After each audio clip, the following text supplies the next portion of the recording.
Heart swap heroine. The plot made me stand up. Rebirth portal. When fiction becomes my reality. Do you, Ryan Matthews, take Summer Vanderbilt as your wife?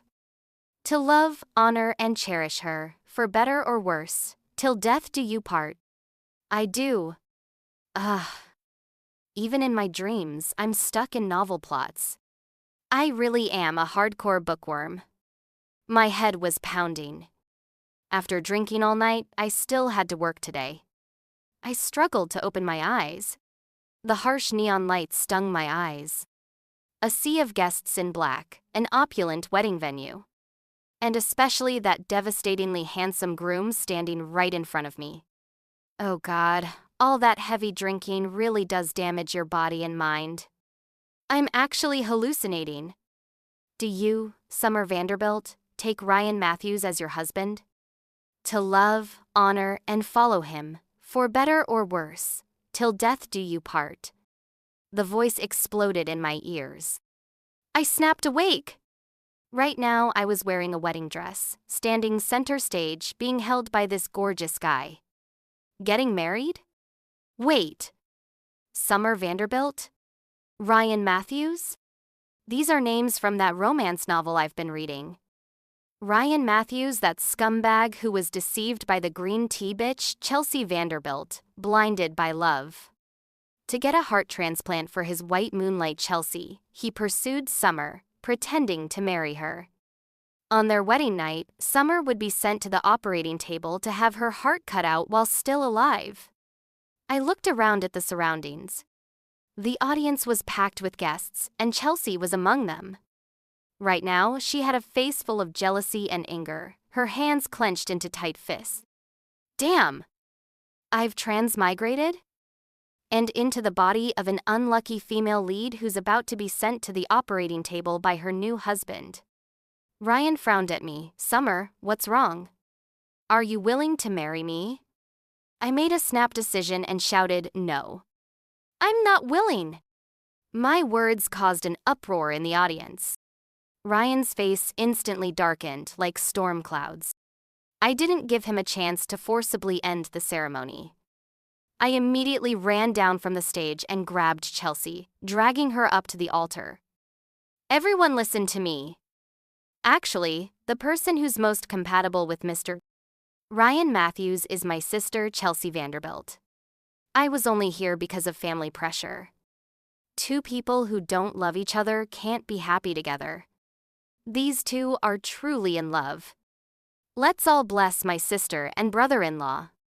I started clapping enthusiastically, completely ignoring the dark faces of Ryan and Chelsea. The audience erupted again. Ryan and Chelsea looked at each other, both staring at me with wide eyes. Mr. Set. David Vanderbilt stood up angrily from below. Summer, what are you doing? Have you lost your mind? Before everyone could react, I quickly stuffed the bouquet into Chelsea's hands and fled the wedding scene like my life depended on it. I could hear Ryan shouting behind me, Summer Vanderbilt! What's wrong with you? Come back here. No way! If I don't run now, I'll become a corpse ready for slaughter. I ran to the nearest car on the roadside. A Maserati kicked off my high heels and floored the gas pedal. My intense survival instinct told me that to stay alive, I had to get far away from those two scumbags. Meanwhile, back at the wedding venue, everyone was still in shock. Ryan was the first to react, scanning his bodyguards. What are you standing around for? Go after her. Yes, sir. A row of motorcycles roared to life and took off. Chelsea stood next to Ryan, whimpering softly. Ryan, what should we do? I'm so scared. Ryan clenched his fists, his eyes cold and murderous as he stared in the direction Summer had fled. Send everyone after her. Summer Vanderbilt can barely drive. Catch her and bring her back immediately. I drove without letting up, keeping the gas pedal to the floor. Sure enough, Ryan, that psycho, sent a whole bunch of people after me. In my rearview mirror, I could see 2 rows of men in black on motorcycles. The original female lead was pretty useless. She had a license but could barely drive. But I'm a Class D race car driver. Dealing with these amateurs is child's play. Bang. I felt my body jolt as a motorcycle crashed straight into my rear. Two motorcycles caught up on my left and right, both riders squeezing toward the center in perfect coordination. Well, if that's how they want to play. I suddenly yanked the wheel left. Bang. The guy on my left got knocked over, rolling several times with his bike. The motorcycles behind couldn't dodge in time and crashed into each other trying to avoid the fallen bike. Perfect timing. I slammed the brakes. Bang. Bang. Two motorcycles behind me couldn't stop in time and crashed into my rear, their riders flying several meters. I floored it again, the engine roaring as my car fishtailed forward. To be modest, this was awesome. I thought I was safe and stopped at an intersection to catch my breath. But then I saw 3 luxury cars blocking the road ahead. One of them was Ryan's red convertible. He stood in front of his car with his arms crossed, flanked by 2 bodyguards on each side. Summer? Impressive. I had no idea when my wife learned to drive like that. I stayed calm, rolled down my window, and grabbed some sunglasses to put on, looking like a total boss. Ryan, don't act all high and mighty. You've been completely fooled by that green tea bitch Chelsea, getting cheated on who knows how many times without even realizing it. What could you possibly know? Chelsea, that pure-looking manipulator, had a very messy private life. She could only fool idiotic men who thought with their other head. Ryan was obviously stunned for a moment, then his face darkened as he angrily walked toward my car. Summer Vanderbilt! Do you have a death wish? I gunned the engine. A bodyguard quickly pulled him away. Boss! Watch out! I had no intention of stopping and crashed through the roadblock, continuing forward. That crazy bitch. Go after her. On the bridge, Ryan pulled up alongside me on the right, trying to force me to stop. But I turned the tables and kept ramming into him. The right side happened to be the bridge railing, with rushing water below. Unable to dodge, he crashed through the railing and fell into the river. Boss. Boss. The other 2 men in black quickly stopped their cars. Don't worry about me. Keep chasing. The other 2 cars slammed into me, finally forcing me to stop. Before the men in black could grab me, a Rolls-Royce pulled up next to me. A tall man got out, opened my car door without a word, and pulled me into his car. By the time I came to my senses, we were already far away. Ryan had just swum to shore, his face dark with rage, as he clenched his fists. Is that Ethan Williams? That bitch Summer Vanderbilt dares to secretly hook up with him. The car stopped in front of a villa. We're at my place. Get out. I snapped back to reality and studied this handsome guy, high nose bridge, spirited eyes, chiseled features. Looking at his face. Ethan Williams? A name popped into my head, the youngest son of the Williams Group. The Williams Group heir was his older brother, while Ethan was the black sheep who didn't strive for anything, just fooling around all day. I remember he and Ryan had a good relationship. Why would he save me? Ethan spoke first. Are you wondering why I helped you? Actually, I'm just curious. You've always been so submissive. What made you so desperate to escape your own wedding? Well, worthy of being a slacker, even his rescue was just out of curiosity. We never had feelings for each other anyway. Is that explanation enough? I followed him into the villa. As we walked, he said, Actually, I've been following you since you started driving away. I thought I'd help Ryan catch you within 5 minutes. I didn't expect to witness such a cool side of you. I'm almost attracted to you now. I rolled my eyes. Well, thank you anyway. Ethan sat next to me with a mischievous smile. Thank me? Saving your life deserves more than words. How about paying with your body? This line. Based on the original Summer's personality, she'd probably blush and stammer, No, no, coquettishly. I leaned close to Ethan's ear. Then, marry me. Ethan jerked back. What did you say? I was actually serious. Ethan was from the Williams group after all. If he married me now, I could escape Ryan and Chelsea, those two psychos. Plus, he was so good-looking I wouldn't be at a loss. Cough, cough. I pushed him down and leaned over him. I said, marry me. I already told you, Ryan and I have no feelings. I'm serious. Bang. The door was kicked open violently. Ryan appeared in the doorway with a dark expression, his fists clenched tight, veins bulging on his arms, absolutely furious. Ethan quickly pushed me away and stood up. Ryan, no, it's not what you think.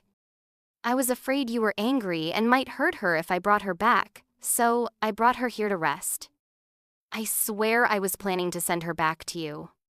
Ryan seemed blinded by rage, unable to hear anything. He walked straight to me and gestured to Ethan. You. Get out. Ethan swallowed nervously and left. I was getting scared. Ryan, this demon, wouldn't call someone to cut me up right here out of anger, would he? I looked at Ryan. What are you going to do?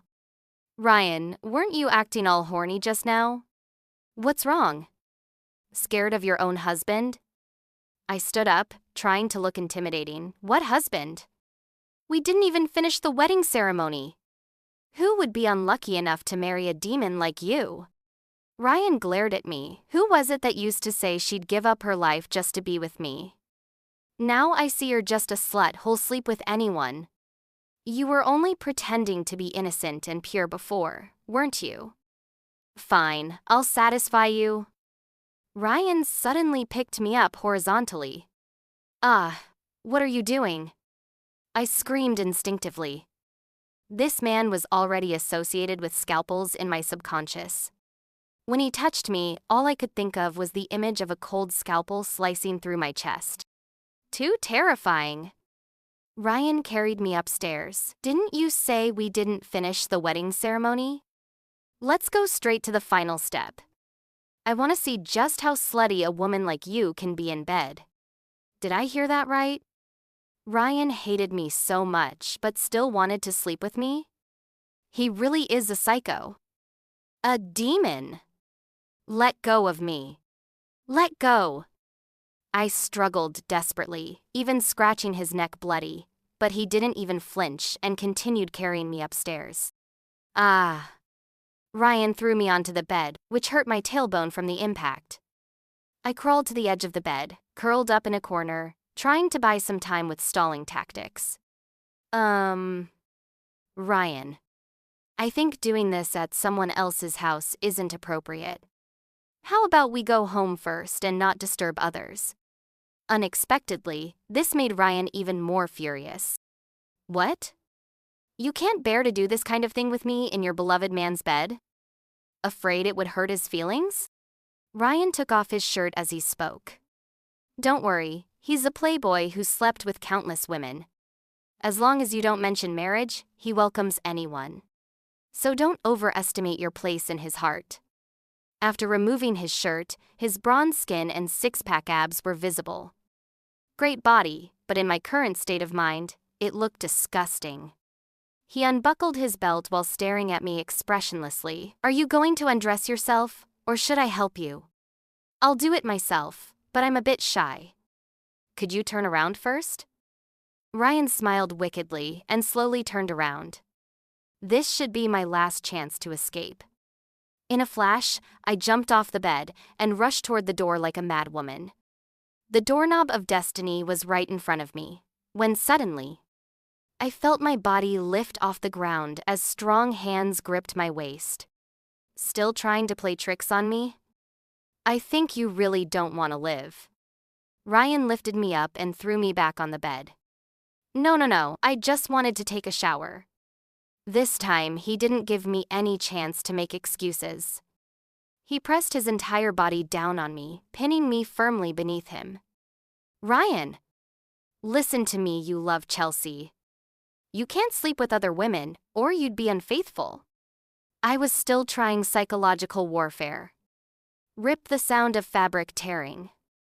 All I know is that you're my wife right now. Ryan pressed down without room for argument. Nothing but pain. Pain was all there was. Tears involuntarily flowed from the corners of my eyes. It felt like an eternity passed before this man finally stopped. He sat beside me in a bathrobe, lit a cigarette, and said expressionlessly, "I didn't expect you to still be a virgin." I had no strength to speak. My whole body felt numb, completely drained. I tried to sit up but couldn't steady myself. Just as I was about to fall back onto the bed, Ryan suddenly reached out to catch me. What? Still not enough? I don't mind going until dawn. Ryan smiled slightly, probably what a demon's smile from hell looks like. My mind was in complete chaos. No matter what, I'd definitely taken a loss this round. Dawn was gradually breaking. Click. Ryan got out of bed and lit another cigarette. Tell me, why did you suddenly want to call off the wedding? He got dressed and sat in a chair, looking down at me lying disheveled on the bed. I struggled to reach for my clothes, only to find nothing was intact. Ryan casually threw me a set of clothes. Put them on.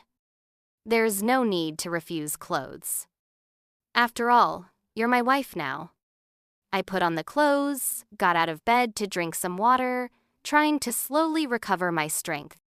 I sat across from him, setting up a negotiating posture. At least I couldn't lose face. Ryan, you still have the nerve to ask why I called off the wedding? If I hadn't made that scene, I probably would have died on the operating table last night, and my heart would have already left my chest. Ryan's pupils contracted as he narrowed his eyes and stared at me intently. Who's been filling your head with nonsense? I laughed coldly. Ryan, at this point, there's no need to keep pretending, right? Marrying me was a scheme you and Chelsea cooked up together. Your tenderness, love, and sweet words toward me were all fake.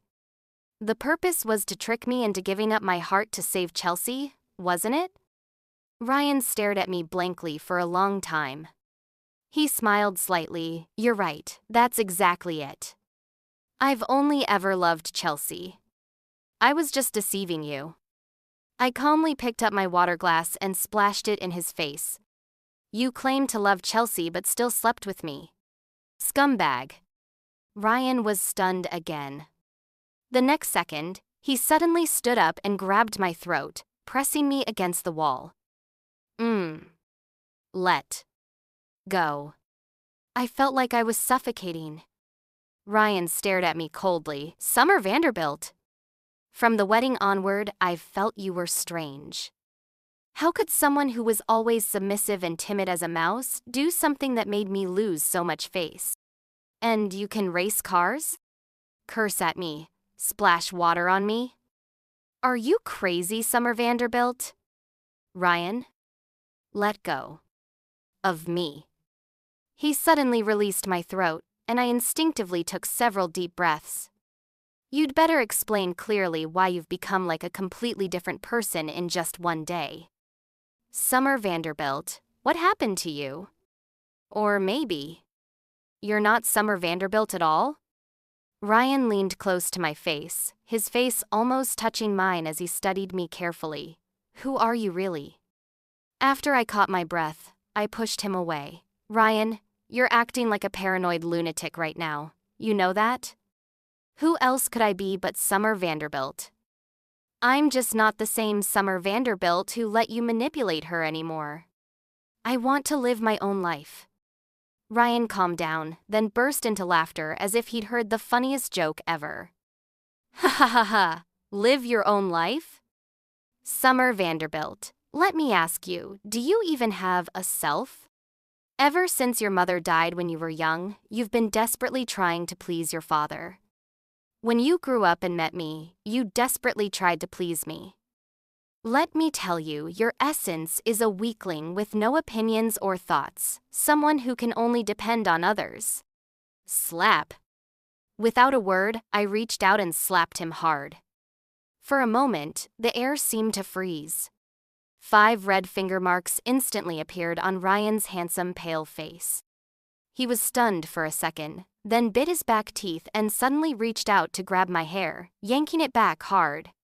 Looking for death? The pain brought physiological tears, but I was thinking of escape strategies. Chelsea's pitiful act was always effective, so I should copy her approach. His eagle-like eyes were cold and predatory. I deliberately met his gaze with tender affection, though my long eyelashes were wet with tears, making it hard to see him clearly. If you're willing to kill your own woman, then go ahead. Don't play games with me.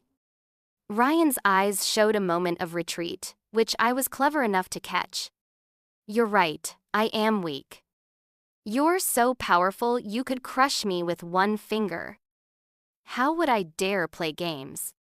Seeing that my performance satisfied him, Ryan relaxed his grip. I took the opportunity to step back and slowly move toward the door. Then be smart and come back with me. I finally reached the door and tested it lightly. Click, it wasn't locked. Okay. Before opening the door, I was still thinking about revenge for my hair loss. I grabbed a few candlesticks and hurled them at Ryan. Go die, you bastard. Ryan was agile, but still got scratched on the arm by a candlestick. I flashed a satisfied expression and quickly opened the door, running downstairs like the wind. Though he had longer legs, my short legs moved fast. Before he could catch me, I successfully rushed out the front door. A dejected-looking Ethan was pacing by the entrance. Just as I was about to call his name, Ryan grabbed me by the collar and lifted me up, my feet leaving the ground. Help! Ethan, he's trying to kill me! Ryan put me down and pulled me into an embrace, whispering low in my ear, if you don't want to die, don't talk nonsense. Don't think I'll actually submit. You might be scary, but I'm no pushover either. I deliberately acted affectionate toward Ethan and shouted, Ethan, you should leave. Summer, what exactly happened? The reason Ethan didn't rush over was probably because he was intimidated by Ryan's power, but that's okay. I knew exactly how to trigger a man's protective instincts. I coughed violently a few times, managing to produce some tears, and looked at Ethan with apparent reluctance, my voice choked with emotion. You should go. I don't want to drag you into this. If Ethan left at this point, no matter how handsome he was, he wouldn't deserve to be called a man. Fortunately, I'd read the original story and knew Ethan was a good-hearted guy. Ryan, let her go first. Ryan grabbed my chin and forced me to look up at him, then punished me with a kiss while keeping his eyes on Ethan provocatively.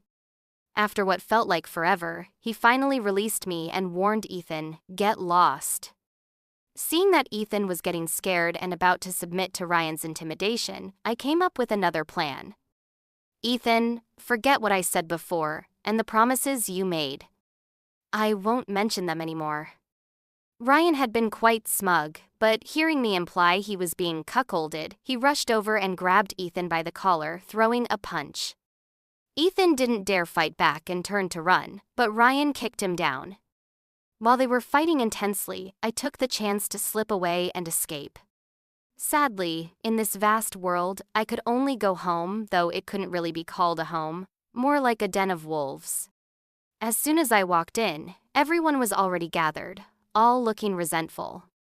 Not a single decent person among them. Summer Vanderbilt, you still have the nerve to come back? The old man looked terrible, with my stepmother Linda standing beside him with a scheming expression. She'd probably already whispered poison in his ear. I thought, well, where else was I supposed to go? Sleep on the streets? After my previous 2 experiences, I'd gotten better at crying on command. Dad, I missed home, especially you, my dear father. My father was startled by my oily flattery, then started cursing, unfilial daughter. How dare you go crazy at the wedding and embarrass me completely? Don't call me Dad anymore. I quickly walked over, pushed the stepmother aside, and put my hand on my father's shoulder. Oh, Dad, I just didn't want to steal my sister's happiness. As the older sister, if I don't sacrifice myself, who will? The stepmother, who I'd just pushed aside and nearly thrown out her back, heard me mention her precious daughter and immediately started screeching. What nonsense are you talking about? What does this have to do with Chelsea? I turned to glare at my stepmother. Good question. Chelsea is a fair maiden, and Ryan is a gentleman. Seeking her, of course, it's an improper relationship. Chelsea came running downstairs in slippers, her voice sickeningly sweet. Dad, sister is slandering me. This bitch getting her to admit anything would be harder than reaching heaven. Looks like I need to use more brain power. I quickly walked over and blocked Chelsea's path, then step by step forced her back with an intimidating presence. Chelsea, you've seen the birthmark on Ryan's butt, haven't you? What are you talking about?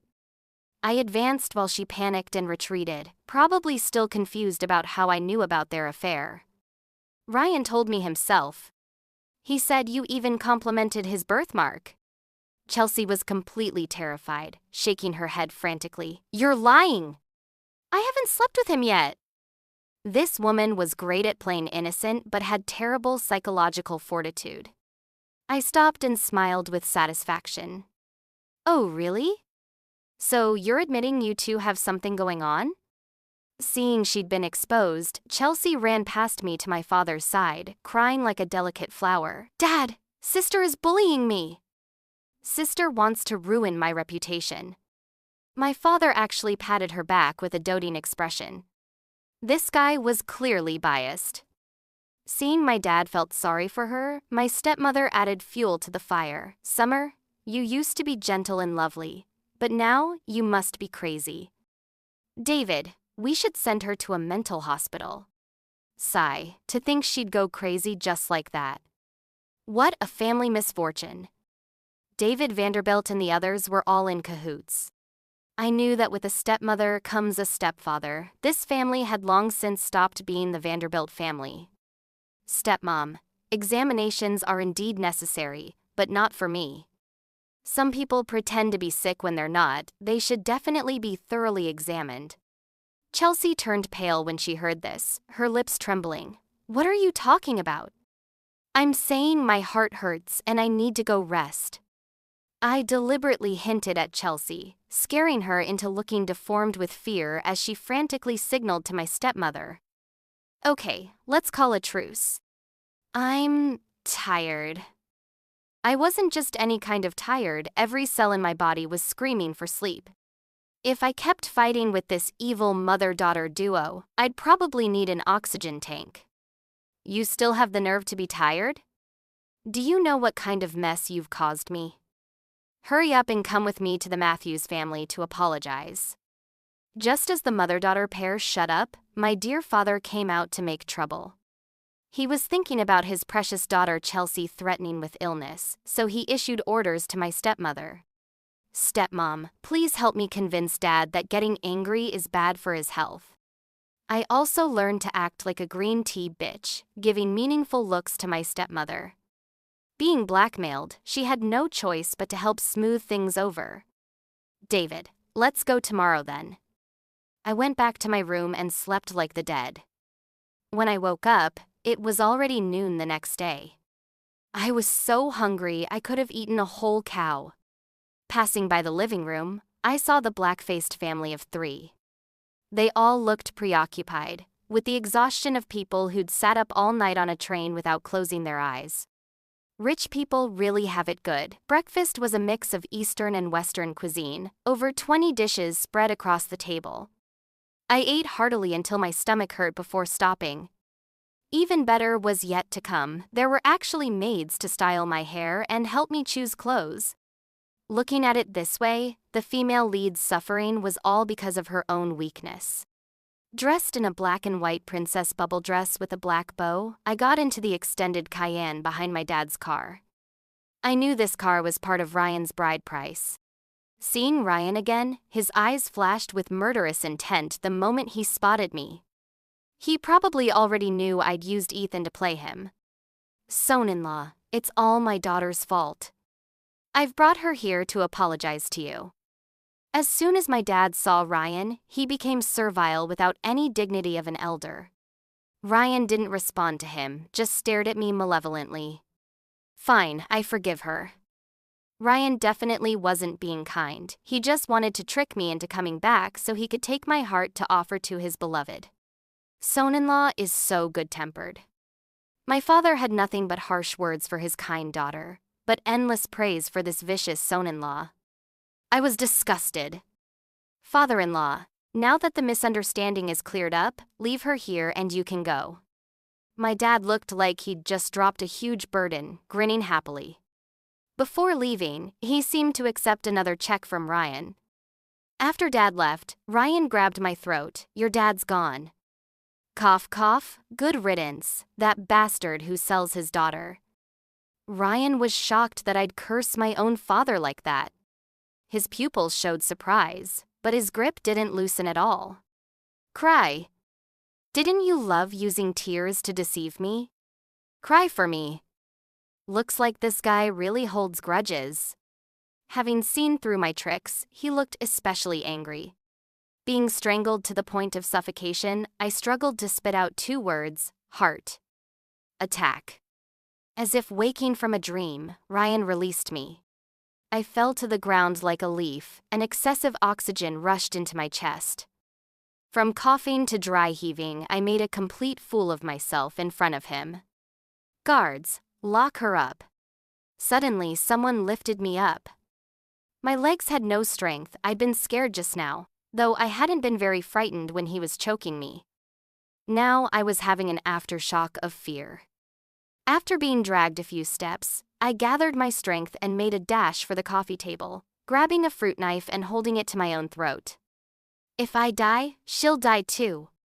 At the mention of my green tea sister, Ryan, that bastard, got nervous. He knew I was crazy enough to do it and immediately backed down. Don't be impulsive. I definitely wouldn't actually commit suicide. I'm not that stupid. I just wanted to temporarily blackmail Ryan to buy time to find evidence of my sister's fake illness. Good, then you have to listen to me. Obviously, Ryan was shocked again. He thought no one would dare order him around. He was very angry, but didn't dare act on it. I was about to laugh at his rare range of facial expressions. Fine. Then tell me I'm beautiful. I was just saying something random to test him, but Ryan looked like he'd just eaten a fly, so uncomfortable he didn't know where to put his hands and feet. You're beautiful. The words were nice enough, but his tone sounded like he was cursing at me. No matter, as long as he was willing to obey. I lowered the knife from my throat. If you dare go back on your word, I'll make you regret it. When it came to Chelsea, Ryan apparently didn't like taking risks. He maintained a face like he'd just lost both parents. Fine. I immediately relaxed and started plotting how to mess with him. Suddenly, I remembered Ethan. Call Ethan over to apologize, compensate him, and then take him out for dinner. Ryan's eyes widened. He was definitely angry again. Though this heart was in my body, he would definitely comply obediently, but I didn't want to push him too hard either. Okay, fine, just dinner. I had a conscience too. Ethan had been used by me and suffered for no reason. I should at least show some appreciation. After negotiating, I went to rest first. Their newlywed bedroom bed was really comfortable, though the room's color scheme was too dark and gloomy. Ryan went to work, but before leaving, he instructed the servants to listen to me. So I called in decorators, and within a few hours, the bedroom was transformed into a pink princess room. It wasn't long after dark when I heard car sounds and knew Ryan was back from work. I quickly put on my pajamas and ran downstairs. Standing next to Ryan was the pitiful and helpless Ethan, sporting a bandaged pig-head face. Ethan. Hearing my enthusiastic call, Ethan seemed quite frightened and kept hiding behind Ryan. A maid came to announce that dinner was ready, so we went to the dining room. To show my apologies, I deliberately sat next to Ethan. How's your injury? Ethan was much more polite with me, Mrs. Matthews, it's fine. While Ethan and I whispered together, Ryan's face looked terrible.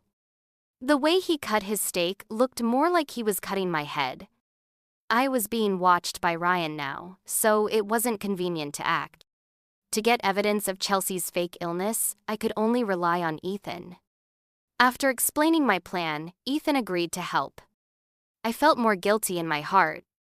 I'm strapped for cash right now, but when I have money, I'll definitely compensate you properly. Worried about me implicating him, Ethan quickly explained, "No need, mister. Matthews just gave me $1 million. I was so poor it hurt." My small-minded peasant mentality kicked in as I shouted, "$1 million?" Maybe Ethan and I were chatting too intimately because Ryan didn't even let me finish eating.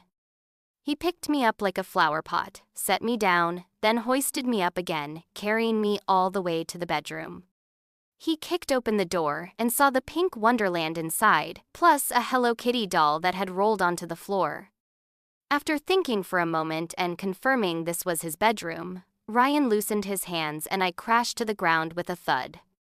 Ryan dropped me hard, then casually turned and walked away. I lay on the ground experiencing a few minutes of seeing stars before half-dead crawling onto the bed. Though Ryan didn't come home all the next day, he treated me well like a pig being fattened for New Year's slaughter, constantly sending meals and snacks. I knew he was fattening me up so that when he cut out my heart, it would be more vital. Right after lunch, I regretted it. I was still on the thin side, but if I ate for 2 more days, I'd probably reach the target weight. Survival was paramount, so I rushed to the bathroom and made myself throw up what I'd just eaten. As night fell, the creatures of darkness came out to play. Ryan and Chelsea, that pair of scum, appeared together as expected. I hadn't dared eat dinner and was lying half dead on the leather sofa in the living room. Seeing them arrive, I immediately perked up with fake energy. "Sister, brother-in-law, how about you two chat while I go out for some fresh air?" Chelsea was so angry her cheeks puffed out as she put on a helpless act. "Sister, how can you call Ryan brother-in-law? Isn't that insulting?" "Oh my, you two are force-feeding me dog food, showing off your love so blatantly. There's no need for me to be low-key anymore, right, brother-in-law?" I loved seeing Ryan's constipated expression. He was uncomfortable with me but couldn't get rid of me. It was truly endearing. "Ryan, look at her." Chelsea pinched her voice to sound tearful, stamping her foot and looking up at her lover Ryan with tears in her eyes. Good dogs don't block the way. Just as I was about to run, Ryan grabbed me, and several people in white coats emerged from behind him, dragging me and throwing me onto the sofa. My limbs were quickly tied up, leaving me completely immobilized. A wave of terror washed over me. "Ryan Matthews, spare my life. This isn't a sterile environment. It's not suitable for surgery." Ryan stared at me with murderous intent while Chelsea clung to his side like a delicate bird. "Ryan, isn't this too cruel? She deserves it." Calling Ryan a bastard was an insult to dogs. He was a murderer. I couldn't believe someone capable of this didn't have a criminal record. Images flashed through my mind: murder and body disposal. Or maybe after he dug out my heart, he'd chop up the rest of me to make dumplings. "Help!" Live dissection. The doctor was putting on gloves. I screamed in terror. I was scared of pain even getting my eyelids done, and this was cutting open my chest. The green tea bitch probably found my screaming annoying. Hugging Ryan's arm, she trembled and started acting cute. "Ryan, I'm so scared." I was about to explode with rage. "Screw you. You're scared? I'm the one who should be scared. Why don't you take my place?" Seeing that I'd upset his precious, Ryan immediately said viciously, "Shut her up. You two let me go, or I'll haunt you both as a ghost." "Get on with it." "Ryan, you're a complete idiot with shit for brains. Chelsea is lying to you. She's not even sick." My arm suddenly stung. My tongue stopped obeying me, then everything went black as I passed out. Summer, wake up. Such a pleasant female voice, maybe it's an angel. Good thing I'm dead. The paper people in this book are all scheming in their own ways. Wake up. I opened my eyes and saw Chelsea's enlarged face. I immediately shut them again, muttering to myself. It must be a nightmare. Sister, you're finally awake. That sedative was really strong. You've been asleep for almost half an hour. Seemed like there was no escaping it. I reluctantly opened my eyes and first looked down at my chest, thankfully. No incisions. Don't worry, it was just a physical examination. The surgery will be in a few days. I breathed a sigh of relief, then tried to move, but found my limbs were still tied up. I rolled my eyes. Please, before you pretend to be my sweet sister, could you untie me first? Chelsea's voice had been gentle just now, but suddenly turned cold, like ice water poured over my head. Can't do that. I looked around. I was still lying on the sofa, but only the two of us were left in the living room. Chelsea, I know you want me dead. Can't I just disappear? As long as you let me go, I'll immediately sign papers giving up my inheritance and disappear somewhere you'll never see me. Chelsea's face turned vicious. I thought she was even scarier than Ryan, so I decided to submit temporarily. Better to live as a coward than die as a hero. Chelsea laughed coldly like a witch. Too late, Summer. If only you'd had this awareness before, why make me work so hard? I didn't quite understand, so I tried to reason with her. It's not too late. I'll definitely keep my word. Since we can solve this peacefully, why make it bloody? As soon as I finished speaking, I felt something cold against my face. Looking sideways, I saw Chelsea holding a knife to my face. Hey, don't do that. If your hand slips, I'll be disfigured. She actually started crying, looking quite heartbroken. Don't talk to me about sisterly love. If you really saw me as your sister, you wouldn't have treated me like that.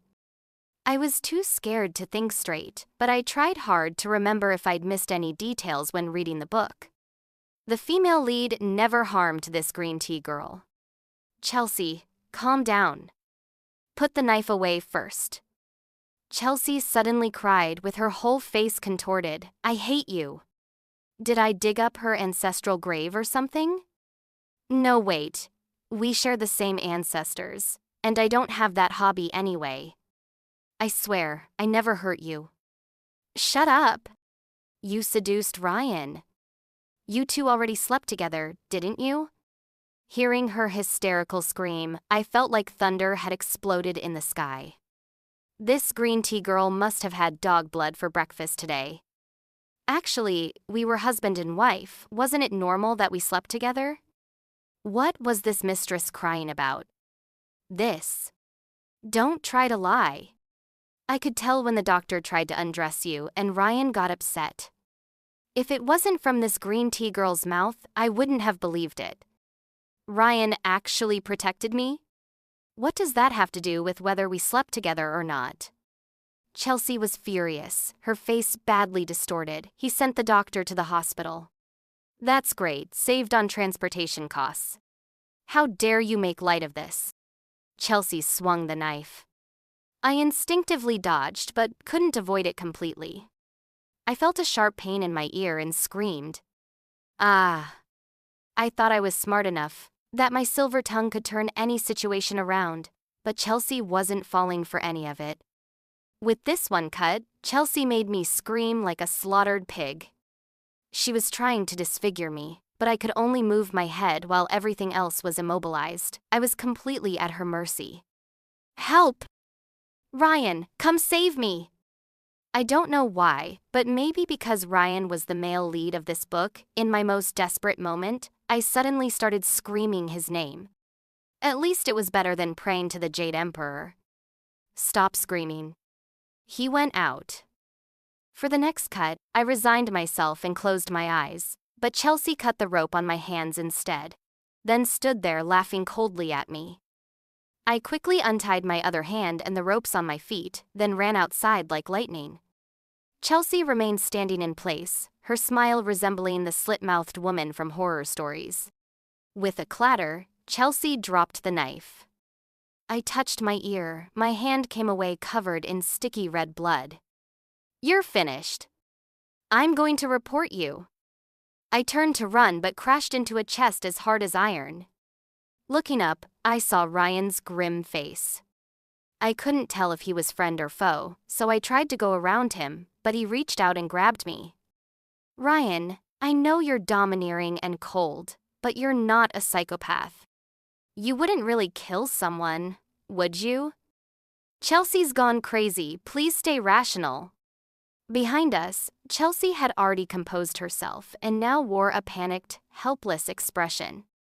"Ryan, what should we do?" "Sister used what happened between you two to provoke me, and I accidentally hurt her." Sob, sob, sob. More crying. I was so sick of it. With blood streaming down my face, I didn't have the energy to compete with her acting skills. Ryan grabbed my wrist and walked over. His hand was also stained with my blood.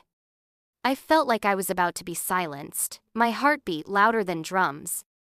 "Don't. Please, I promise I won't say anything. Please let me go." Ryan walked up to Chelsea, his tone as gentle as always. "Chelsea, don't be afraid. Nothing will happen. I'll have the driver take you home first." Chelsea nodded, and before leaving, she secretly flashed me a sinister smile. Ryan carried me upstairs bridal style. The dripping blood bloomed like demonic flowers along our path.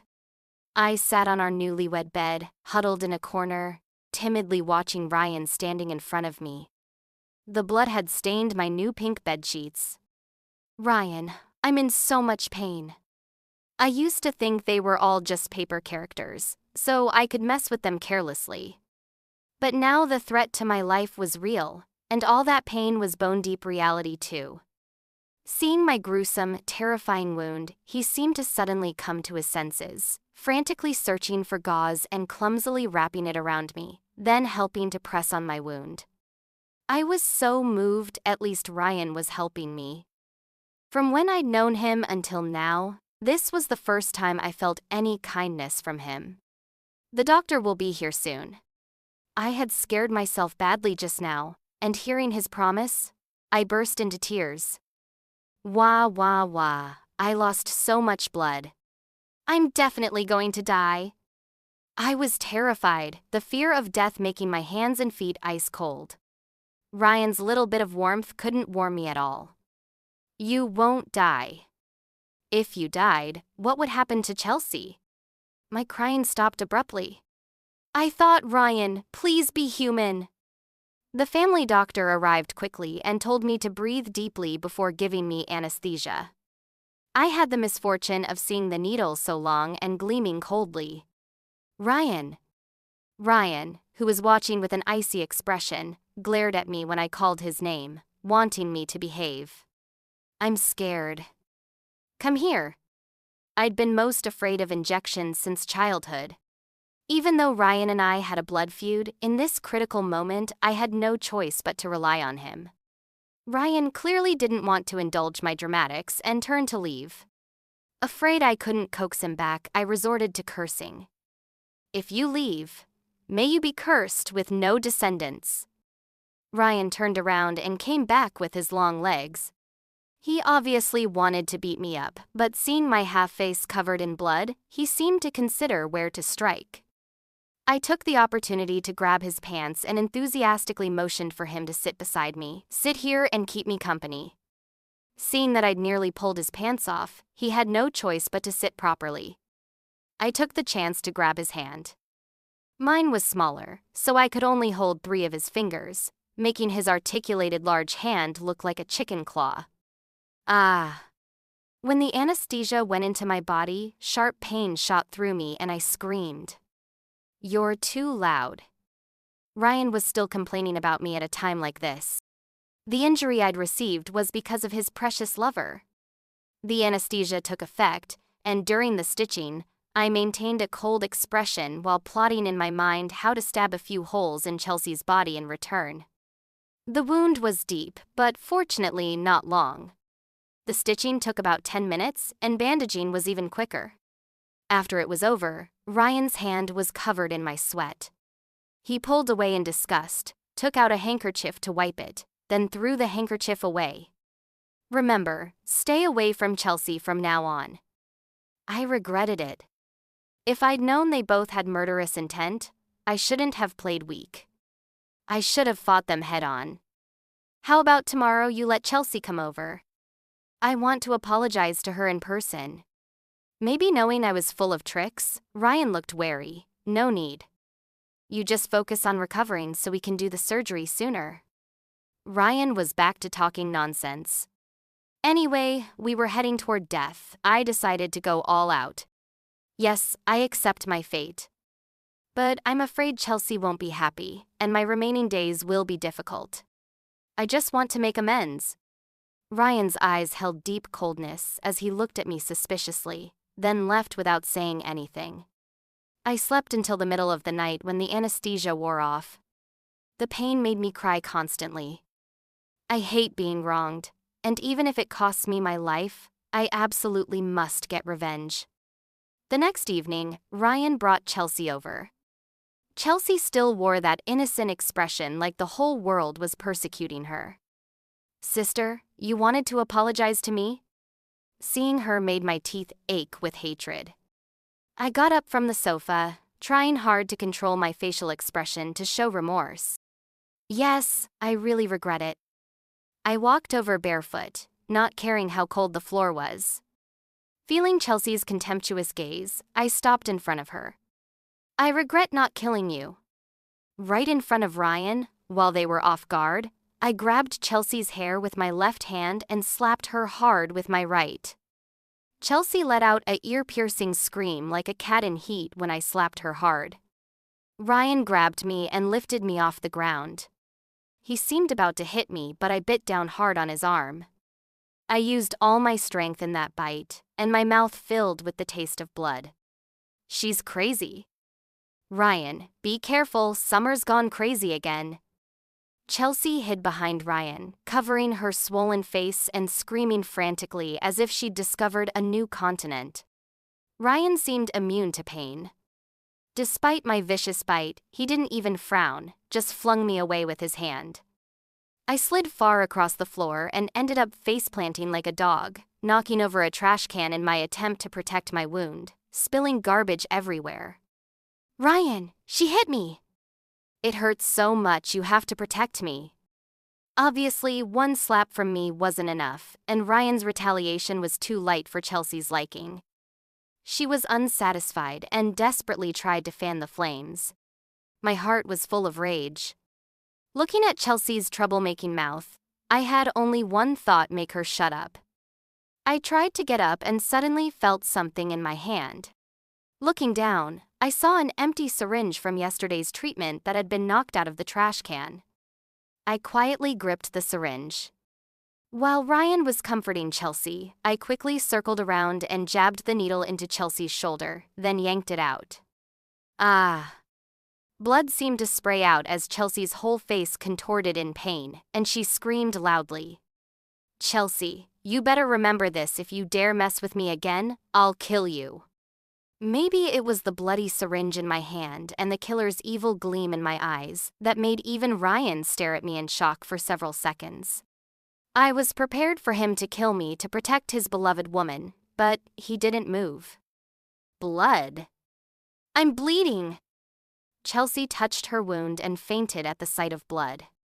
Ryan picked her up and hurried away. I gasped heavily, and the resentment that had been building in my heart finally dissipated. The moment my lips curved into a smile, tears also sprang from my eyes. Ryan didn't come back until dinner time. Not only did I eat well, I also slept well. It was storming hard at midnight when Ryan finally returned. When I woke up, thinking I was hugging my Hello Kitty doll, I opened my eyes to find it was Ryan's strong arm. My nostrils were filled with his unique scent. What are you doing? he'd only slept a few hours. When he opened his eyes, his double eyelids were layered, making his eyes look bigger than usual. With his hair falling softly down, compared to his usual coldness, he actually looked kind of cute. This is my bedroom. Right, I remembered now. This was also my bedroom. This was our bridal suite, just redecorated by me in girlish pink. But wait, I'd just seriously injured Chelsea. He should have killed me while I was sleeping. Why was he here sharing a bed with me instead? You don't want to make up with me, do you? Don't even think about it. Something was definitely fishy. I immediately got up, grabbed a nearby doll to hold, and quickly retreated to a corner of the bed, trying to stay as far from him as possible. Ryan rolled over, seemingly ready to continue sleeping, and casually tossed me a line. "Summer Vanderbilt, you're free." It must be that my actions scared Ryan enough that he was afraid of me. I wouldn't eat properly, and I had violent tendencies. Chelsea's plan to get my heart became increasingly distant. So he temporarily gave me freedom, wanting me to relax and happily recover my health before pushing me onto the operating table. I was clear about everything. Time was running short, so I immediately contacted Ethan to ask about the evidence he'd been gathering. Ethan had been beaten by Ryan and was too scared to show his face, but he gave me an address and told me to find his brother. Enchantment Club. I read the name on the address aloud, thinking this didn't sound like a place for decent people, but for my survival, I had to bite the bullet. It was nearly dark when I arrived, no wonder they built it in the middle of nowhere, all ghostly and eerie. After I went in, a model-figured beautiful woman came over. "You must be Miss Vanderbilt. Follow me." Yes. Wearing a white t-shirt and jeans with a backpack, walking behind her, I looked like a beggar. After twisting and turning, she finally brought me to a private room where a man in a suit with gold-rimmed glasses sat looking like a refined scoundrel. A student? No. I looked around and moved a few steps to find the light switch. Click, I turned on the lights. Too dark. It's hurting my eyes. Caught off guard, he raised his hand to shield his eyes. When the light hit his face, I was stunned. What a pretty boy, big droopy eyes, red lips, white teeth. He was so handsome I wanted to curse. "Miss Vanderbilt, I've looked into what you requested." More than his stunning beauty, I loved his excellent efficiency. As long as I got the evidence, I could have a happy ending. Thanks, bro. I didn't know his name and didn't plan to ask. This person wasn't mentioned in the book. Probably just a tool character to complete tasks. If such a minor character had a name like Big Strong or something, it would be quite disillusioning. I'd just call him Bro, like Ethan seemed more affectionate. However, I spent $1 million. You need to pay. What the hell? The author of this book must be brain dead. Why is it always $1 million here? Must be written by an elementary school student. But after insulting the author, I suddenly realized this guy might be a scammer. Bro, I've never heard Ethan mention you before. What do you do? I'm a psychologist. How dare he lie? Even if psychologists are wealthy now, they can't just casually throw around that much money. Did he really think I was an idiot? Oh, I just remembered I have something to do. Bro, I'll go first. I opened the door and walked normally for 2 steps, then started running like crazy and rushed out in a flash. The sky outside was pitch black. I ran from the club and kept running frantically for about 10 more minutes before stopping. I'd taken a taxi here, and now the area was dead silent. Not daring to wander around, I wanted to call for help but didn't know who to call. Because of this potential scammer bro, I was even suspicious of Ethan now. A few minutes later, I suddenly heard car sounds and immediately tried to hide by the roadside. A beam of white light hit me, and the car came straight at me. I was so scared I couldn't move, but before losing consciousness, I saw Ryan's face. The bone-crushing pain I'd imagined never came. After a sharp screech of brakes, the car stopped and Ryan scooped me up and threw me inside. Who was that man? He pressed down on me with overwhelming pressure. I sat in the passenger seat, having just fastened my seatbelt, still in a daze. A scammer. I thought once I explained, his anger would subside somewhat, but his face got even darker. Did he scam your feelings or your body? He was insulting me. I snapped out of my fear of almost being hit and glared at him angrily. What kind of nonsense is that? We just met today. What does he do? Ryan seemed quite interested in my private life, but I had nothing to hide. I had a clear conscience. Claims to be a psychologist. Ryan fell silent first, then suddenly threw the car in reverse. I was so scared I bit my lip. He was inexplicably angry. I was clearly the victim here. After driving for about 10 minutes, I wanted to throw up 3 or 4 times. He was driving way too fast. Ryan, what's wrong with you? Can you slow down? The more I yelled at him, the faster he drove. I desperately covered my mouth while my stomach churned. On the deserted road with dim streetlights, a large truck suddenly charged out from the opposite direction. Ryan couldn't brake in time and had to quickly turn the wheel right. Everything happened in an instant. With a bang, the car went straight into the woods and crashed into a tree. The airbags deployed simultaneously. My ears rang for a few seconds before I gradually regained consciousness. I quickly checked myself. Fortunately, no injuries, though the gauze on my wound had come loose. Ryan, are you sick? If you want to die, don't drag me with you. Having just had 2 close encounters with death, I was scared out of my mind. My whole body was shaking and I had no strength, tears streaming as I cursed Ryan. Ryan woke up, glanced at me, then unbuckled his seatbelt and got out of the car. I was terrified. Faced with life and death, all I wanted was to live, but my legs were cramping badly and I couldn't get up. Would this car explode? Accompanied by the constant fear of being blown to smithereens, I cried loudly. At the peak of my terror, the car door opened and Ryan lifted me out. In that moment, he seemed bathed in holy light. I kept cursing him verbally, but my hands couldn't help wrapping around his neck. Go call for rescue. Ryan held me and carried me away from the accident site, about 50 meters or so, then set me down by a tree where I could lean against it. Rescue will be here soon.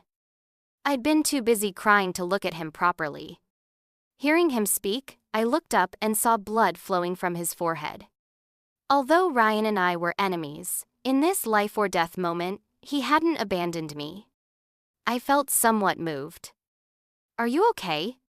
I stood on my tiptoes, wanting to check if he'd cracked his skull, but Ryan stood straight and tall in his usual proud manner, refusing to lower his head to cooperate.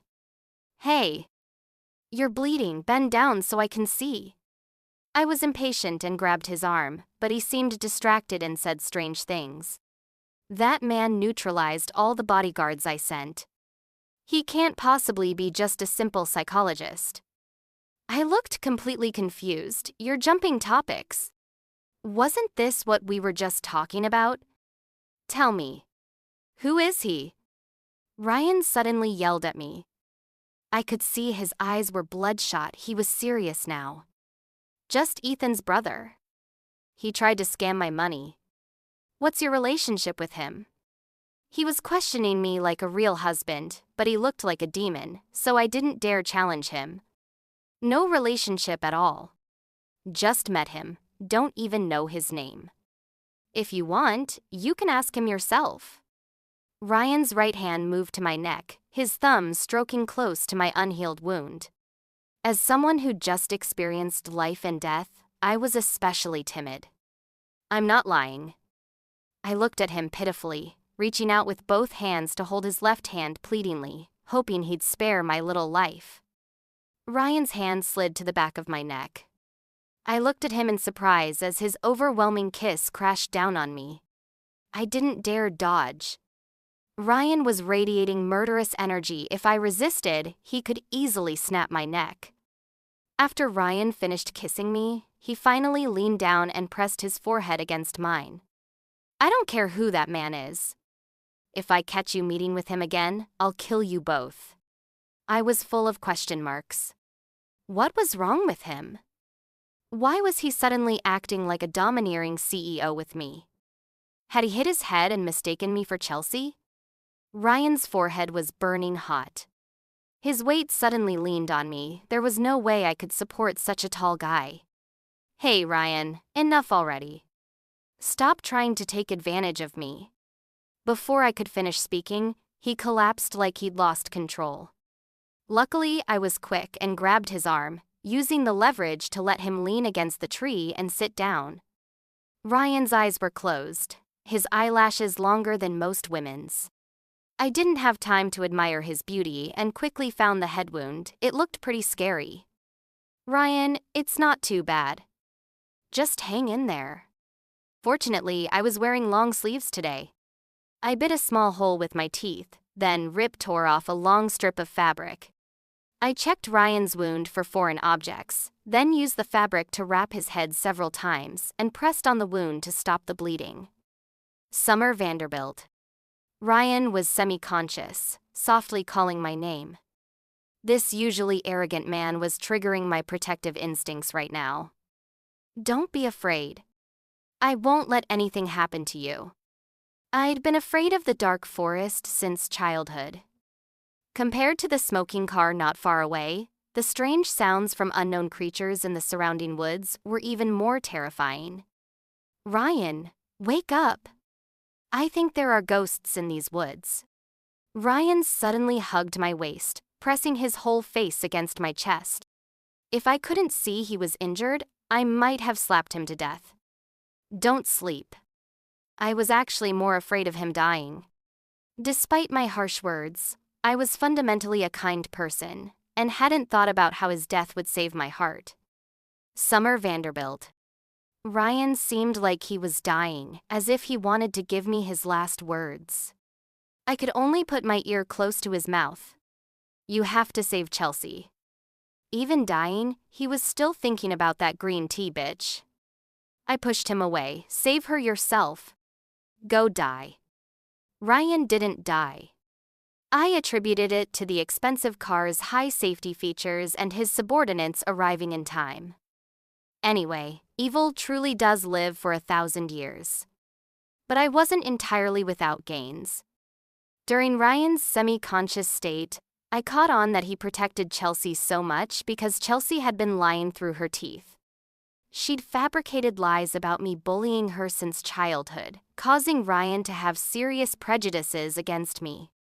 I really wanted to tear off that green tea bitch's fake mask. Actually, I was quite the troublemaker too. Because of my appearance, Ryan, Chelsea, and I all ended up in the hospital together. I'd asked the nurse Chelsea was fine. The needle I'd stabbed her with had been used and was already dull. Chelsea was probably in Ryan's hospital room being all lovey-dovey right now. I was all alone. My parents didn't even come to see their injured daughter, which made me feel rather desolate. Summer Vanderbilt. Seeing Ethan come in with fruit, I felt like I was seeing family and immediately waved enthusiastically. Ethan, I'm over here. Although Ethan's brother was a big scammer, I thought Ethan was a good guy. He seemed silly but sweet, and he even peeled apple skins without breaking them. Is he really your brother? I took a crisp bite of apple, looking lively and not at all like someone who was injured. Yeah, handsome, right? I was a bit hesitant about whether to tell him his brother had just tried to extort $1 million from me. Not bad. Is he really a psychologist? Yeah, my brother's a professor.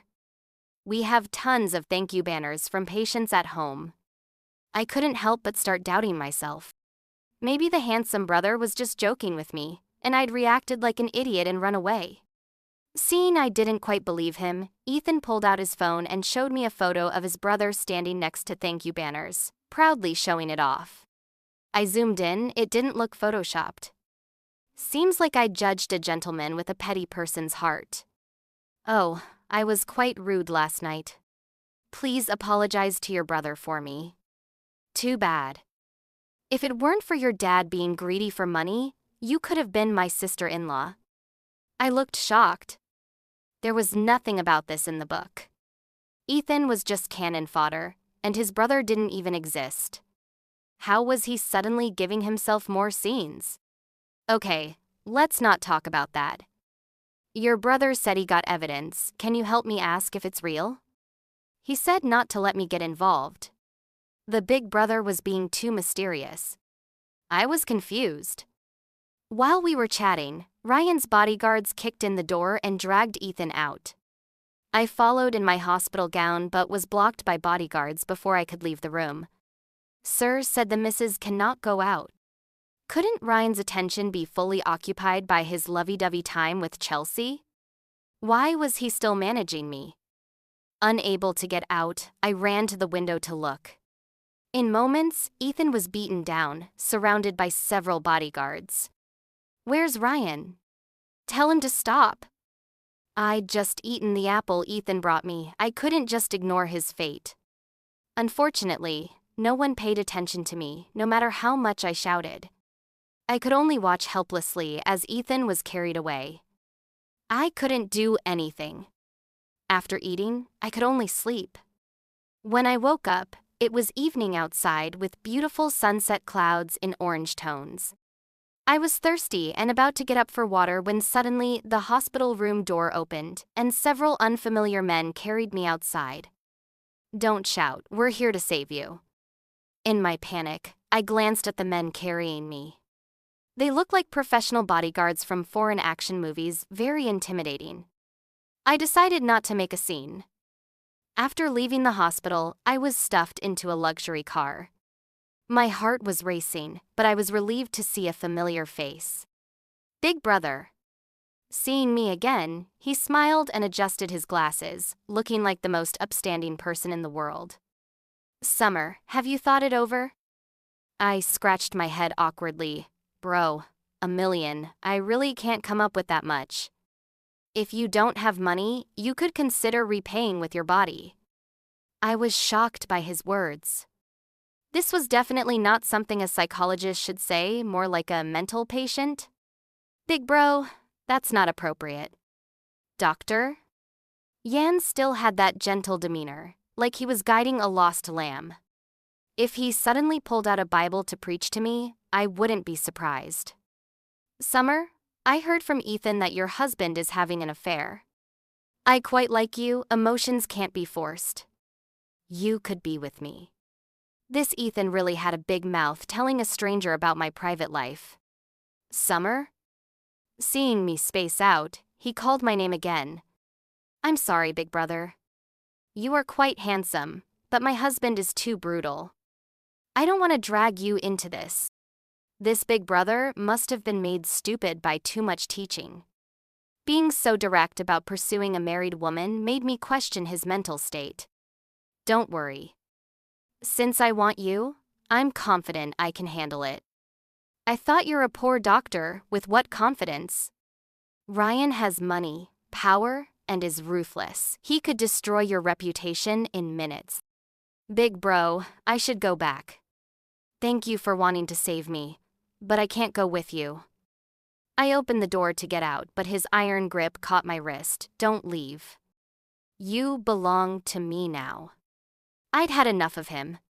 From when we met until now, he'd been acting so dramatically that I suspected he was a mental patient who'd escaped.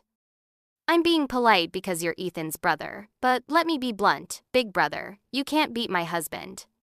He should have been angry, but instead he looked at me and smiled faintly. Is that so? Let go quickly. If he finds out, we really could end up buried together. He pulled me into his arms and ordered the driver in a deep voice, drive. The car started moving. The more I thought about it, the more wrong this seemed. Regardless of whether he was a psychologist or had psychological problems, he couldn't afford a Bugatti. This car cost over $100 million. A few minutes later, A high-speed chase began. 4 cars were rapidly approaching from behind with plans to surround us. Having just been in a car accident yesterday, I started feeling dizzy as soon as the car accelerated. I could only lean against the big brother's chest. "Summer, I'm very satisfied. You're quite obedient." He thought I was throwing myself into his arms. Big brother was getting dramatic again. Unbelievable. "Big bro, we're practically family now. Can you tell me why you suddenly said you wanted to be with me?" Ryan hit my little brother. Of course I have to steal his things. Just hearing Big Brother's explanation, suddenly a car appeared in front of us. Our car was forced to stop. Through the rear mirror, I saw Ryan get out of the car right behind us. "Oh my God. My husband's here, Big Brother, run." His car was already surrounded on all sides. There was no escape. I'd fall into Ryan's hands and surely die, so I didn't want to drag another person down with me. "Summer, at a time like this, it seems you really do love me." What was he even talking about? With Ryan about to come over, I frantically tried to explain to Big Brother. "Bro, you're like family to me.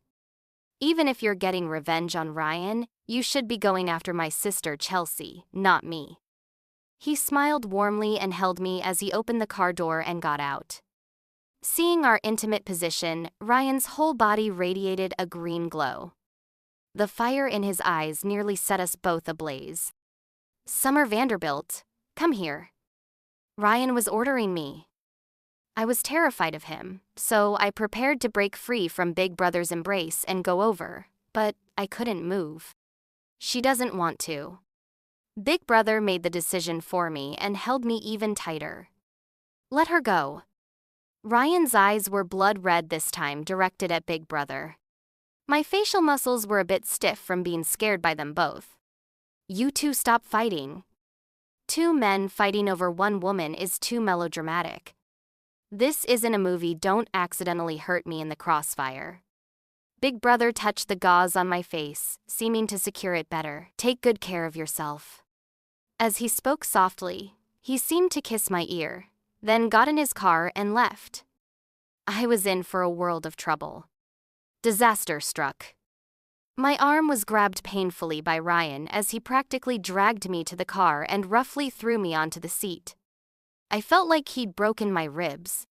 I was the victim here. Why was he taking it out on me? We really had nothing going on. He didn't say a word, head down so I couldn't see his expression. This was the first time I'd seen him react like this since meeting him. The whole ride was silent. He pulled me back home, then dragged me upstairs. No matter how I explained or protested, he acted like he couldn't hear me.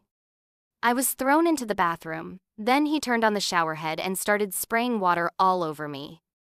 This sudden assault left my brain in a fog. I accidentally drank some bath water and choked, coughing violently. "Cough, cough, cough. Let me go." I'd started with plenty of energy, but now had no strength left. He'd turned the water pressure to maximum. I couldn't even stand steady and could only grab onto his arm. Ryan's white shirt clung to his arm, a bit slippery, so I couldn't get a good grip and had to use more force. He suddenly pressed me against the wall. I could feel the cold surface against my back, but I no longer had the strength to struggle. "So dirty." He spat out these 2 words at me viciously. Because I was forced to look up, water sprayed into my ears. That feeling was extremely uncomfortable. My head was spinning, and even leaning against the wall, I couldn't stand steady. So I could only grab onto the last straw like a drowning person and wrapped my arms around his waist. Thank goodness for Ryan's abs, they saved me. Otherwise, I couldn't have stayed upright at all. The water finally stopped. I tilted my head trying to get the water out of my ears, but he grabbed my throat. I was forced to look up at him. He first stared viciously into my eyes, then his gaze moved downward.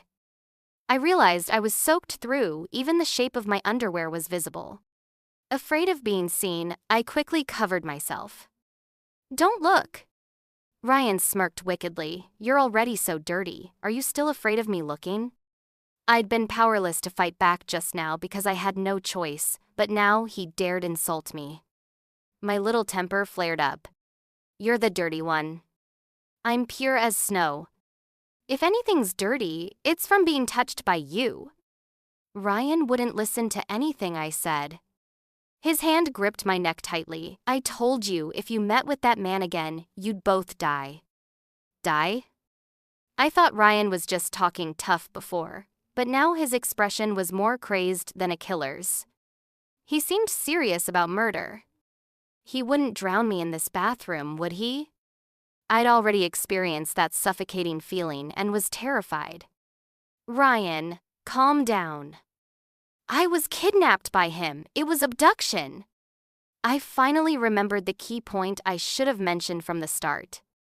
He forced you? Ryan seemed less agitated.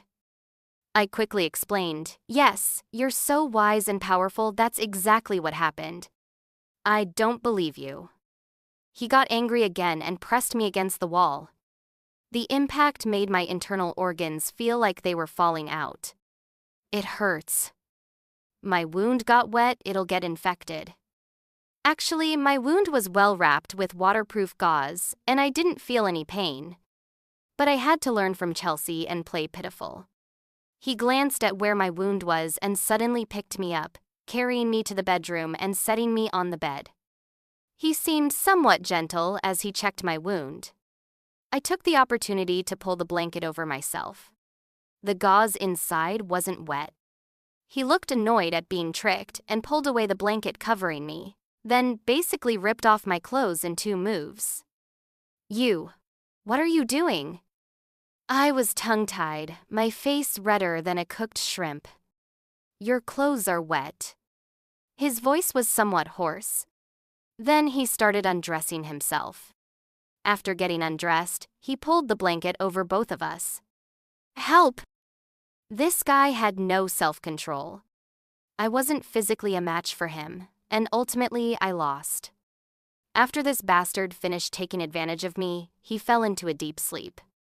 Fortunately, heaven has eyes. My wound hadn't gotten wet, but his wound became infected and he developed a fever, quite a high one. I took a shower, changed clothes, then went to eat. He lacked basic morality. It would be perfect if he died. After eating my fill, I thought I'd check on him. The doctor had already treated his wound and he was on an IV drip. Haha, what goes around comes around. I sat by the bed holding a stuffed animal, staring at him. I realized I was really kind. I was the one who noticed his fever and called the doctor. I was afraid he'd be embarrassed, so I even dressed him in pajamas, otherwise he'd still be naked. His hair wasn't dry yet and was messily stuck to his face. The more I looked, the more annoyed I got. I grabbed a hairdryer to dry it for him.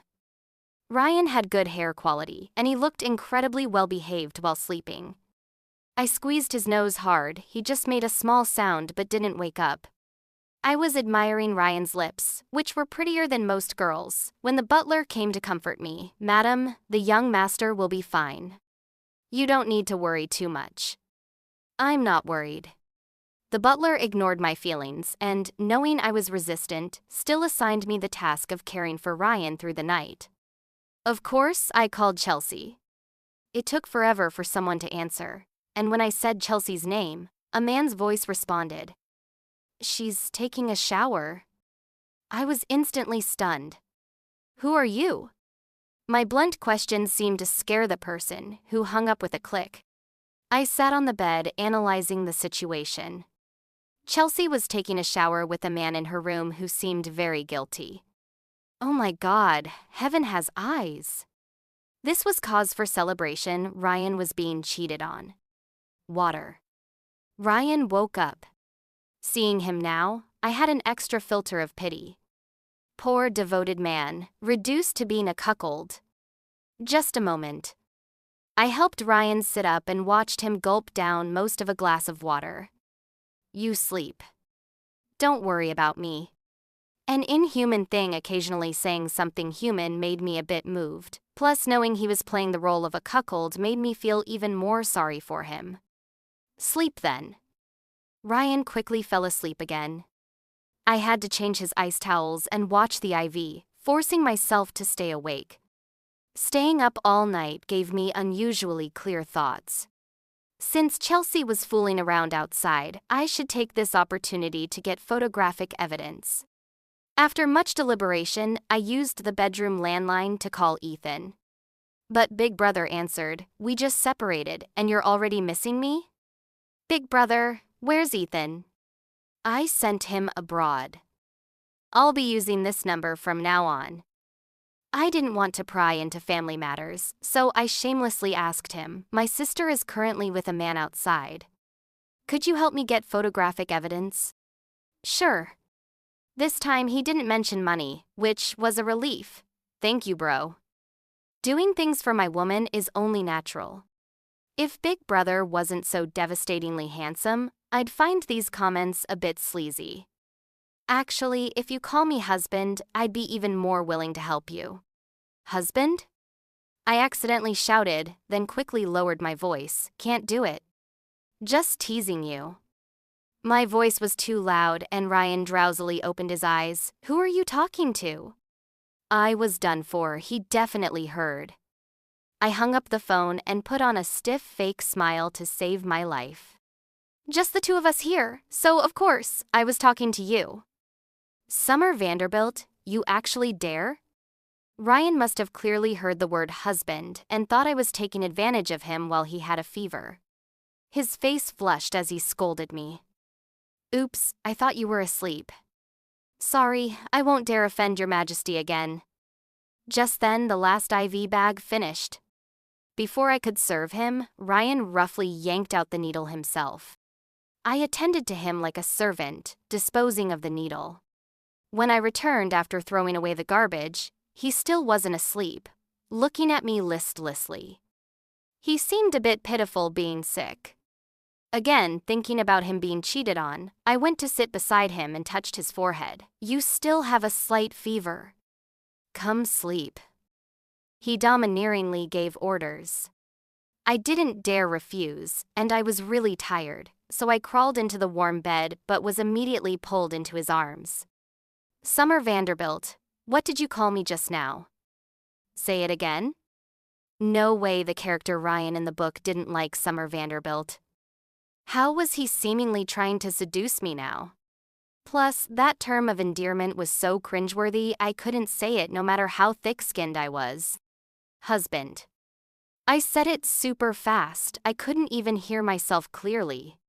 He was very unsatisfied and threatened me in a low voice. "Summer Vanderbilt, do you want to die?"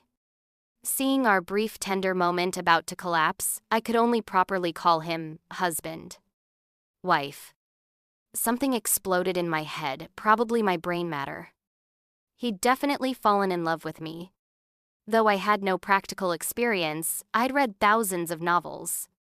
When a man calls a woman wife so tenderly, if that's not love, what is? I was stimulated to complete sleeplessness. Ryan, however, fell asleep peacefully. That little illness wouldn't fry his brain, would it? This was too abnormal. Oh my God, that affectionate wife made my heart race like crazy. What should I do? I was so excited, I didn't fall asleep until dawn. When I woke up, it was already afternoon and Ryan was long gone. I immediately contacted Big Brother to ask about the adultery investigation plan. "I already got the evidence. As long as you go on a date with me, I'll give it to you." I no longer trusted him. "Big Brother, I've asked you to do 2 things total, and you haven't completed either one. Instead, you've been playing me like a fool." "Summer, I swear on my life I'm not lying. People rarely actually get struck by lightning, so I found it unreliable. Don't you ever go to work?" "You're so bored, you're just messing with me. Your husband had my clinic smashed yesterday. I'm definitely unemployed now." Ryan was vindictive and had implicated Big Brother. I felt quite guilty. I'm sorry about that. It's okay. Please trust me this once. I still went to the appointment. We met at the old place enchantment club. Seeing a stack of Chelsea's affair photos, my eyes nearly popped out. Good Lord, it was really passionate. Chelsea and her lover were making out all over the hotel room with quite a variety of positions. Big brother, you're amazing. I apologize, I was blind before and looked down on you. I was truly short-sighted. He was so capable and mysterious. He probably had evidence of Chelsea's fake heart disease too. As long as you're willing to marry me, I'll give you what you want. He wasn't just getting back at Ryan out of spite. He wouldn't really want to marry me, would he? Could I be the female lead who could cheat without logic? Big brother, I'd rather save up $1 million. I've been secretly in love with you for a long time. You've just changed, you used to be very gentle. You must have been tormented by Ryan. The original book never mentioned this. I didn't dare ask, but he loved the submissive Summer Vanderbilt, not me. I have to go. Getting the photos, I was ready to slap them in Chelsea's face. I couldn't wait to see her reaction. Just as I was about to leave, having reached the door, he suddenly said in a deep voice, "My name is Oliver Williams." I smiled with curved eyes. Thank you, Oliver. Leaving the club, I rushed to the hospital. Chelsea was lying in bed pretending to be sick.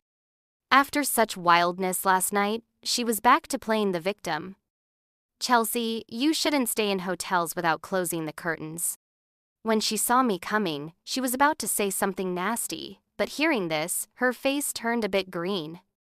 I threw several photos at her. Chelsea, you photograph quite well. You actually investigated me. I sat in the chair grandly. Don't be nervous. As long as you give me $2 million, I'll help you keep this secret. I'd calculated it all out, $1 million for Oliver to get evidence of Chelsea's fake illness, and my life would be saved. The other $1 million would be her compensation for bullying me. Finally becoming rich, I wanted to shop till I dropped. I'll give you the money. Chelsea had just agreed when she suddenly saw Ryan at the door and nearly had her soul scared out of her body. Ryan, let me explain. This is a misunderstanding.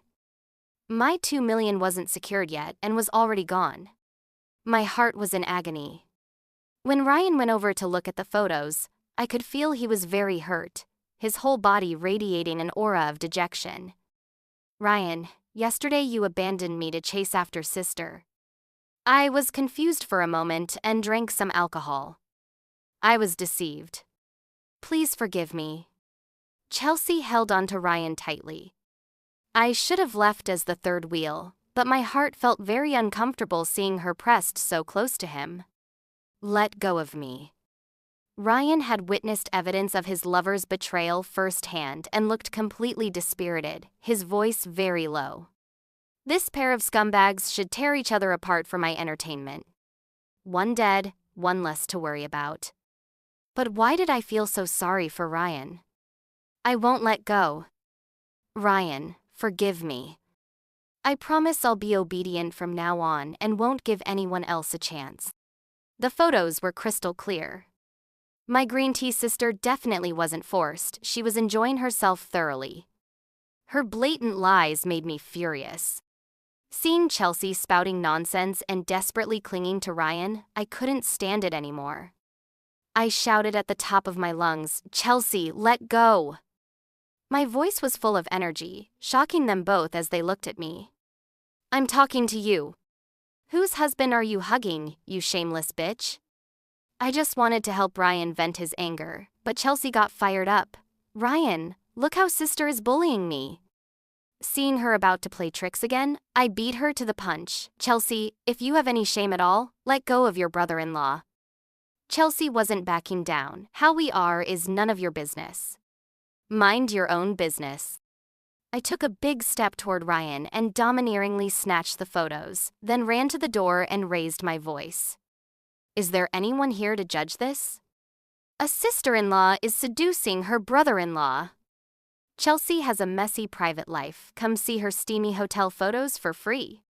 Chelsea let go of Ryan and looked at him with tears streaming down her face. Ryan, don't abandon me. I grabbed Ryan and didn't give him a chance to hesitate. Using both hands to pull and push, I got him out of the hospital room. With his long legs, I couldn't keep up and had to jog alongside him all the way to barely make it to the car and sit beside him. Ryan, you two broke up, right? So there's no need to take my heart anymore. A woman like that isn't worth it. He didn't speak, but this concerned my life, so I needed to hear his personal promise. I started rambling about anything and everything. You don't need to thank me for today. I was just being a good Samaritan. Get out. His coldness extinguished my passion. My expression fell as I remembered him calling me wife when he was delirious with fever. My nose stung with emotion. Get lost. He'd been heartbroken, but I hadn't done anything wrong. I've never been good at holding back grievances. Ryan, you hit and scold me, but you won't even touch Chelsea when she cheats on you. You're just masochistic. You deserve it. This time he didn't hit me or speak. With a cold face, he pushed me out of the car. I landed on my butt on the ground. He drove away, leaving me eating dust. I thought, I'm the masochistic one for giving you any sympathy, you bastard. Don't expect me to be nice to you ever again. I dusted off my butt and got up, walking along the hospital path. Within 10 minutes, someone covered my mouth and everything went black as I lost consciousness. I woke up in a small warehouse with my hands and feet tied with rope, my mouth dry and my whole body aching. Awake? It was Chelsea's sinister voice. My whole body shuddered. I'd just messed with her, and this woman was definitely going to get revenge. Let's talk nicely. Why tie people up? I was completely submissive. She hated me to the bone, and my ear wound hadn't even healed yet. I was really afraid she'd poke more holes in my body. Don't be hasty. The good show is just beginning. Chelsea clapped lightly and the broken door opened. A shabby-looking person stood in the doorway. What do you want to do? She crouched down and grabbed my chin. I may be dirty, but from now on, you'll become unclean too. Help. Realizing she wanted to use this vagrant to assault me, I screamed with all my might, like a chicken about to be slaughtered. Chelsea stood up laughing. You can scream louder if you want. No one can hear you anyway. The vagrant drooled as he approached me. I struggled and screamed desperately while Chelsea watched with a cold, indifferent smile. Chelsea! It was Ryan's voice. He came. I knew he would definitely come save me. You're here? Chelsea's voice was decisive. Why do you come so quickly when it involves my sister? Ryan noticed the vagrant and looked at Chelsea in disbelief. How can you do this? Save me, Ryan. Please, even if you don't like me, I'm still your wife. I was crying desperately. Ryan and Chelsea might be conspirators, but the original plot had changed. Ryan shouldn't be so heartless toward me. This was exactly what Chelsea wanted. She laughed coldly. Ryan, I called you here to make a choice. Your behavior is despicable. Let her go. It had changed. The plot was truly not following the original story. Ryan was actually speaking up for me. Chelsea opened her hand, revealing several white pills in her palm. Ryan, I have a heart condition and don't have long to live. If you choose Summer Vanderbilt, then I'll end it quickly right now. Chelsea! Stop this nonsense. I'm not being dramatic. For someone whose days are numbered, what's there to fear about death? Ryan hesitated. Indeed, when faced with a human life, my innocence wasn't worth much. I was afraid Ryan would choose Chelsea and desperately fought for myself. Ryan, I like you. I'll be good to you. Let's live a good life together. Please don't let anyone hurt me, okay? For self-preservation, I'd given up all dignity, praying in my heart that Ryan would remember our few moments of affection. Chelsea wasn't backing down either, crying pitifully. Actually, I knew you'd changed your heart long ago. You've forgotten our past, haven't you? Ryan was torn, staring hard at Chelsea. You can't die, and I won't let you hurt Summer Vanderbilt either. Really? I understand now, you've chosen her. Chelsea, please. Ryan's voice softened with a pleading tone. It seemed I'd been overthinking. The person in his heart was still Chelsea. I should just accept my fate, but no. I was someone who'd read the original story. I was standing from God's perspective. I would definitely find a way. I suddenly grasped an important piece of information and had a flash of inspiration, shouting at the top of my lungs. Ryan, don't believe her. Chelsea is lying through her teeth. She's been playing you. The two people in standoff were drawn to me, and I began my counterattack. Ryan, your mother had an affair, right? You only told Chelsea because you trusted her, but she told me about it like it was a joke. She's been playing you all along.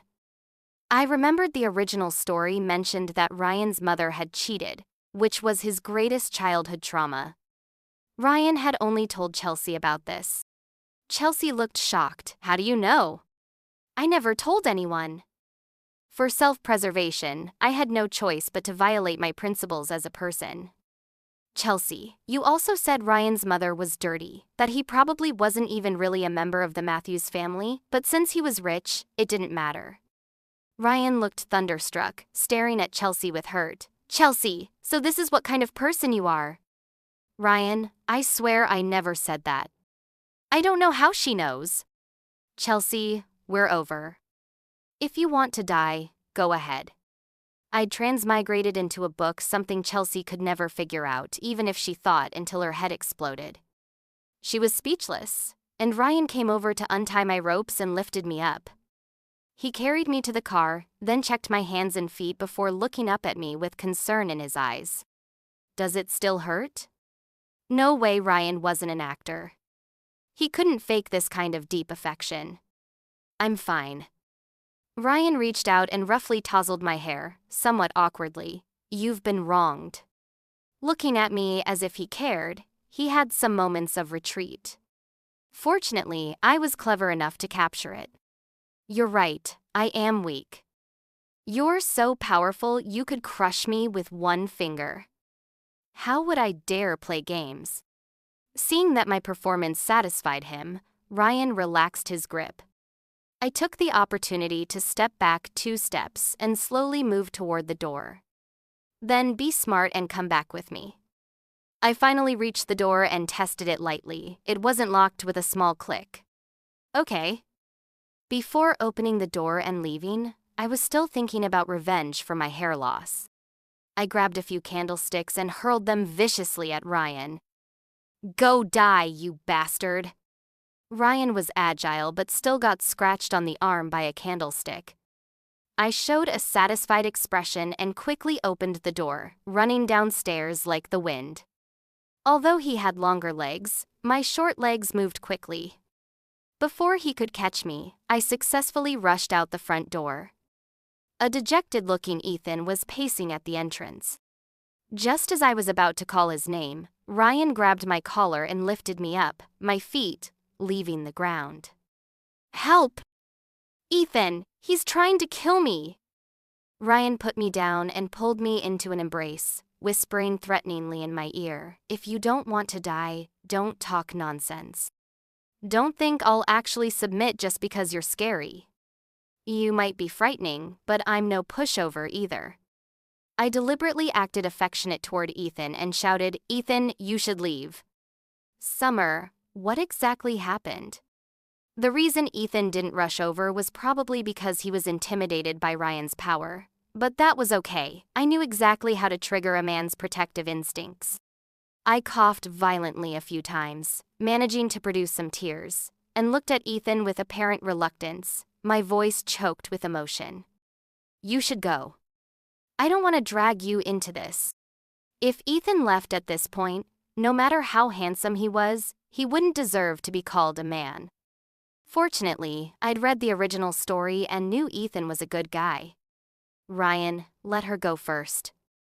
Ryan grabbed my chin and forced me to look up at him, then punished me with a kiss while staring provocatively at Ethan. After what felt like forever, he finally released me and threatened Ethan, "Get lost." Seeing Ethan getting scared and about to submit to Ryan's intimidation, I came up with another plan.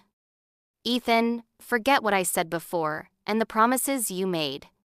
I won't mention them again." Ryan had been quite smug, but hearing me imply he was being cuckolded, he rushed over and grabbed Ethan by the collar, throwing a punch. Ethan didn't dare fight back and turned to run, but Ryan kicked him down. While they were fighting fiercely, I took the opportunity to slip away and escape. Sadly, in this vast world, I could only go home, though it couldn't really be called a home, more like a den of wolves. As soon as I walked in, everyone was already gathered, all looking resentful.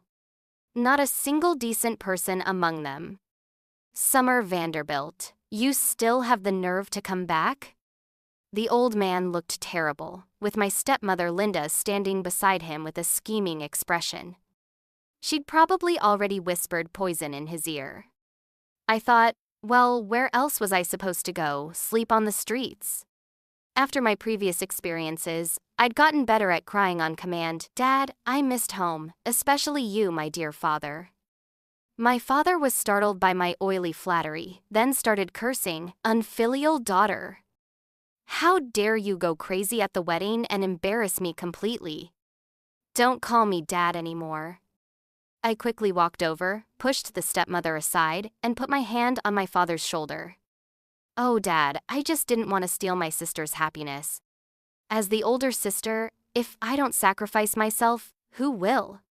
The stepmother, who I'd just pushed aside and nearly thrown out her back, heard me mention her precious daughter and immediately started screeching. "What nonsense are you talking about? What does this have to do with Chelsea?" I turned to glare at my stepmother. Good question. Chelsea is a fair maiden, and Ryan is a gentleman seeking her, of course. It's an improper relationship. Chelsea came running downstairs in slippers, her voice sickeningly sweet. "Dad, sister is slandering me." This bitch getting her to admit anything would be harder than reaching heaven. Looks like I need to use more brain power. I quickly walked over and blocked Chelsea's path, then step by step forced her back with an intimidating presence. "Chelsea, you've seen the birthmark on Ryan's butt, haven't you?" "What are you talking about?" I advanced while she panicked and retreated, probably still confused about how I knew about their affair. "Ryan told me himself. He said you even complimented his birthmark." Chelsea was completely terrified, shaking her head frantically. "You're lying." "I haven't slept with him yet." This woman was great at playing innocent, but had terrible psychological fortitude. I stopped and smiled with satisfaction. "Oh, really? So you're admitting you two have something going on?" Seeing she'd been exposed, Chelsea ran past me to my father's side, crying like a delicate flower. "Dad, sister is bullying me." "Sister wants to ruin my reputation." My father actually patted her back with a doting expression. This guy was clearly biased. Seeing my dad felt sorry for her, my stepmother added fuel to the fire. "Summer, you used to be gentle and lovely, but now you must be crazy. David, we should send her to a mental hospital." Sigh, to think she'd go crazy just like that. What a family misfortune. David Vanderbilt and the others were all in cahoots. I knew that with a stepmother comes a stepfather. This family had long since stopped being the Vanderbilt family. Stepmom, examinations are indeed necessary, but not for me. Some people pretend to be sick when they're not. They should definitely be thoroughly examined. Chelsea turned pale when she heard this, her lips trembling. "What are you talking about?" "I'm saying my heart hurts and I need to go rest." I deliberately hinted at Chelsea, scaring her into looking deformed with fear as she frantically signaled to my stepmother. "Okay, let's call a truce. I'm tired." I wasn't just any kind of tired, every cell in my body was screaming for sleep. If I kept fighting with this evil mother-daughter duo, I'd probably need an oxygen tank.